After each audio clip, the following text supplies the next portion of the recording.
Yes, hermanos, this is how Anthony Joshua broke Jake Paul's jaw. As you can see, hermanos, sa pa-letter O na ang bibig nitong si Jake Paul. Hindi yan yung itsura na nagulat siya dahil napabagsak siya ni Anthony Joshua. Kundi yan po yung itsura na kung saan na-realize ni Jake Paul na merong nabasag sa kanyang muka. And definitely, Jake Paul is paying the highest price in his boxing career. It is not the form of money. Alam naman natin, hermanos, kung gaano karami ang pera nitong si Jake Paul. Hindi rin ito yung form of mentality, emotionally and spiritually. Alam naman natin at hindi lingid sa kalaman natin na kung gaano katibay ang loob nitong si Jake Paul. What I'm saying, hermanos, is healthy Jake Paul.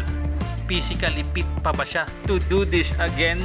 Para sa akin, hermanos, sa palagay ko ay hindi na, sapagkat double broken jaw, pasag na po ang panga ni Jake Paul. Hindi na solid, kumbaga may lamat na, meron itong dugtungan, kaya kung tatamaan pa siya ng ganong kalakas na suntok, palagay ko meron na naman siyang paglalagyan. Ikaw ba naman, kung di ka out of your mind, you unleashed,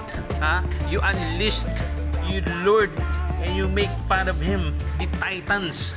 At ito nga yung heavyweight. Si Anthony Joshua pa talaga ang napili na isang Olympic gold medalist sa super heavyweight at dating unified two-time heavyweight champion. Natural heavyweight, talagang dito siya kumakapanya sa dibisyong ito.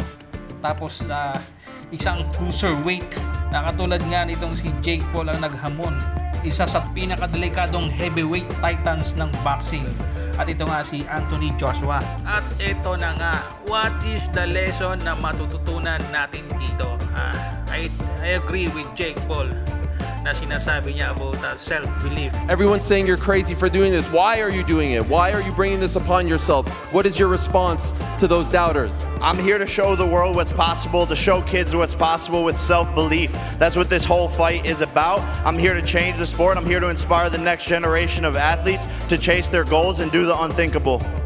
Self-belief, doing the unthinkable. But if our life and our health is on the line, it's not worth it, no? Dapat maghinay-hinay tayo sa mga ganyang bagay, lalo na kung suntok sa buwan at napaka-imposible. And you don't have the skills, you don't have the power, and you don't have the right tools to do it. You should think twice and you should seek for guidance to others that been there in that kind of situation. And that's all, hermanos. Kung nakarating ka na sa dulo ng ating video, maraming salamat sa iyong panonood. At pahingi naman ako dyan ng suporta sa pamamagitan ng like and share. At subscribe, follow ka na rin para lagi kang updated sa mga bago nating videos. Once again, this is your boy, Mr. Freeman, and this is Onga Tonga Team. Boom, digiding.